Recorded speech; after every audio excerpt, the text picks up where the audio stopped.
Konflik yang kembali memanas antara taksi online dan taksi bandara tentu membuat tidak nyaman dan resah penumpang dan masyarakat yang akan menuju ke Bandara Internasional SMB 2.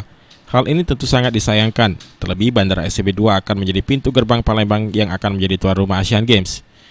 Konflik yang tidak berkesudahan ini dikhawatirkan dapat mengganggu keamanan dan kenyamanan tamu dan atlet yang akan datang. Untuk itu, petugas keamanan, pengelola bandara, dan semua pihak yang berwenang dapat membuat aturan yang sama-sama menguntungkan semua pihak, baik pengemudi taksi online maupun pengemudi taksi bandara. Aksi solidaritas ratusan pengemudi taksi online yang berujung ricuh Jumat siang terjadi akibat mereka mendapat informasi rekannya yang sedang mengantar penumpang di bandara dikeroyok dan dipukul oleh oknum yang tidak bertanggung jawab. Padahal sebelum kejadian sudah dilakukan kesepakatan bersama di mana pengemudi taksol hanya dapat mengantar penumpang dan tidak boleh mengambil penumpang di bandara. Untuk itu, pihak pengemudi taksol menyampaikan keluh kesah mereka kepada petugas TNI Angkatan Udara. Kadis Ops Lanut Palembang Letkol Mores Bonte menghimbau kepada pengemudi taksol dan pengemudi taksi bandara agar sama-sama menjaga diri dan tidak mudah terpancing untuk melakukan aksi anarki.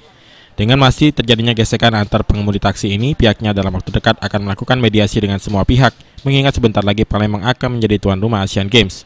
Tentu keamanan dan kenyamanan para tamu dan atlet dari negara Asia yang akan tiba di bandara menjadi fokus perhatian petugas keamanan. Jadi ini sudah sering beberapa kali terjadi, nanti kita akan laksanakan pertemuan di mediasi agar supaya mendapat solusi atau jalan terbaik, agar supaya dalam kita sudah tinggal tidak lama lagi untuk menghadapi Asian Games ini, supaya kondisi SMB 2 ini selalu kondusif dalam keadaan aman, agar supaya karena seluruh peserta event besar ini hanya melalui SMB 2, tidak akan melalui tempat yang lain yang mungkin kan ini peserta-pesertanya dari negara-negara Asia gitu kan. Apa akan menambah personil pengamanan, Bang? Tentunya untuk personil nanti kami akan menambah untuk personil, namun untuk saat ini kami sudah bekerja sama dengan baik dari pihak kepolisian, kemudian Efficient Security yang ada AFSEC yang ada di sini, kemudian kami dari pihak TNI Angkatan Udara sudah sejak dari awal kami sudah menjaga melaksanakan penjagaan baik siang maupun malam.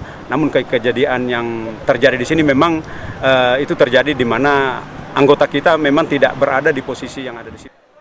Judis Tumban Gaul, PAL TV.